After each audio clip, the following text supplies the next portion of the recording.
په یوه ښکلي کلي کې چېرته چې هر طرف سکون و او خلک به په حلاله روزي ژوند کوه. یو داسې غریب ځوان اوسېدو چې یوازې 2 خواږني یې لرلې. هغه به هره ورځ محنت کوه خو بیا هم ژوند سخت و. خو یو ورځ داسې پیښه وشوه چې د هغه ژوند یې بدل کړه. یوه بیزه چې خبرې یې کولې او هره ورځ به یې سره زر ورکولې. خو کیسه دلته ختمه نه ده، ځکه چې لالچ یو داسې اور دی چې انسان پکې سوځي. راځئ دا اوږده، دردناکه او سبق لرونکې کیسه واورو. دا کله ډېر ښکلي و. غرونه به لکه ساتونکي ولاړ وو. شنې کروندې به هر طرف خوري وي. د سیند اوبې به ورورو بهېدلې.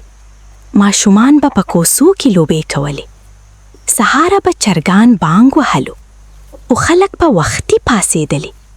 یو به کروندې ته تللو، بل به بازار ته، بل به سکولونو ته او څوک نه آفیسونو ته تلل. ټول خلک به په محنت ژوند کولو. په همدې کلي کې یو ځوان اوسېدو. نوم یې ارشد و. ارشد ډېر ساده انسان و خو ډېر غریب و.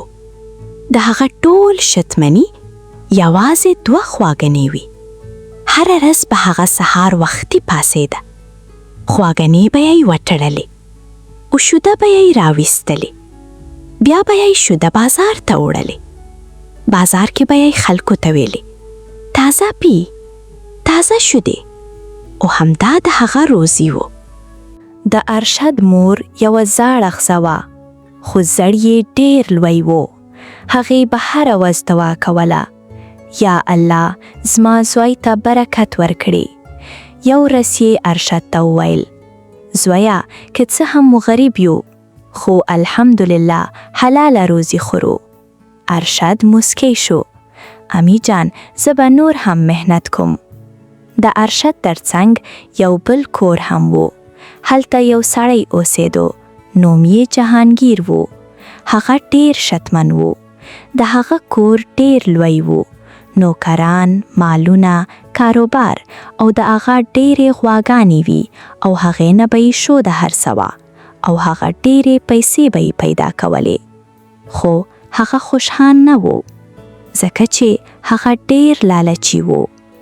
جهانگیر به هر وخت فکر کوه زه نور هم شتمن کېدی شم. زه باید تر ټولو زیات پیسې ولرم. هغه به د ارشد په اړه هم فکر کوه که سبا دا هلک پرمختګ وکړي. دا حسد د هغه ذهن خراب کړی و. یو ماښام جهانگیر خپلو نوکرانو ته وویل نن شپه د ارشد غواګانې راچورې کړئ. نوکران لږ وېرېدل خو د پیسې لپاره یې هو وکړه. شپه ډېره تیاره وه. باد ورورو چلېدی. ارشد او مور یې ویدې وو. نوکران پټه راغل او دواړه غواګانې یې یوړې او چورې یې کړې. سهار چې لمر وخوت ارشد پاڅېدو. هغه په منډه ولاړ خو غواګانې نشته. امی جان مور یې راوتله او شړای یې شروع کړه. ارشد ټوله ورځ غرڅېدو. هر کور ته ولاړ. هره کوڅه یې ولوټله خو هیڅ نتیجه نه وه. هغه ستړی شو او مایوسه شو. هغه ورورو جنګل ته لاړ. هلته چوپتیا وه. یوازې د مرغانو آواز. ناڅاپه یوه عجیبه چیلي مخې ته راغل. چیلي خبرې کولې. چیلي یوه جادویي چیلي وه. چیلي ورته وویل ارشد مه ویریږه. ارشد حیران شو. چیلي ته خبرې کوئ؟ وویل زه عادي چیلي نه یم. زه به هره ورځ تاته سره زر درکړم. ارشد چیلي کور ته راوړه. مور یې حیرانه شوه. خو کله چې چیلي سره زر ورکړل دواړه خوشحال شو او سوچ یې وکولو. وس به موږ مالدار شو. جهانگیر پټ ولاړ و او هغه د هغې خبرې واورېدې. جهانگیر د هر څه ولیدل. هغه حیران شوه خو بیا یې لالچ زیات شو او سوچ یې وکړو چې ارشد نه به چیلي هم پټه کم او پلان یې جوړ کو. هغه یوه شپه راغی. چیلي یې هم غلا کړه او هغه کور ته بوتله او ښځې ته یې ویل وس به مونږ مالدار شو د هره ورځ یوه سره زرو سیکې ورکي او د هغه شان 100 ورځې هغه لی ډیر سره زر ورکړل. خو د هغه لالچ نور هم ډیر شو او وویل چې دا به زه حلاله کړم او ټول سره زر به ترې په یوه وخت راواخلم او دا د هغه تر ټولو لویه غلطي وه. کله چې چیلي حلاله شوه ناڅاپه یوه تور لوګي پورته شوه او یوه چړیل راوتې. هغې وختندل زه بندي وم دا آزاده کړم او هغه وتښتېده. ټول سره زر ورک شو. ارشد بیا مایوسه شو. هغه یوازې روان و. یو بزرګ مخې ته راغی. هغه وویل زویه صبر وکړه. هغه ورته یو بوټی ورکړل. دا وکاره دا به ستا تقدیر بدل کړي. ارشد بوټي وکړې. هر ورځ یې اوبه ورکړې. ورو ورو ونه لویه شوه او بیا له هغې پیسې راوتلې. ارشد کاروبار شروع کړو. نورې غواګانې یې اخیستې.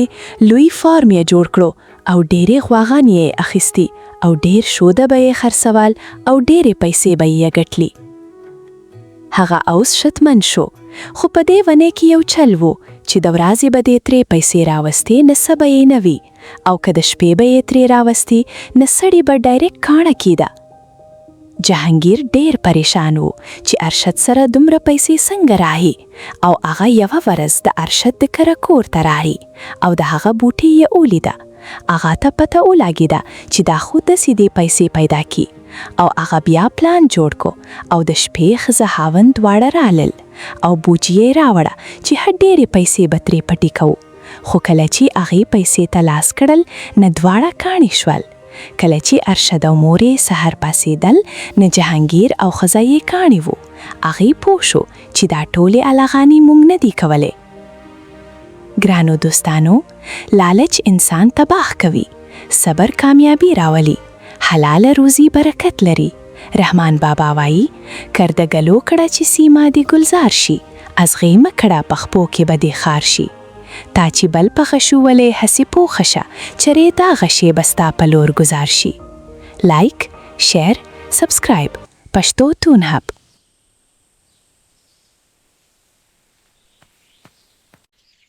Subscribe to Pashto Toon Hub. Tap the button for fun videos. Thank you.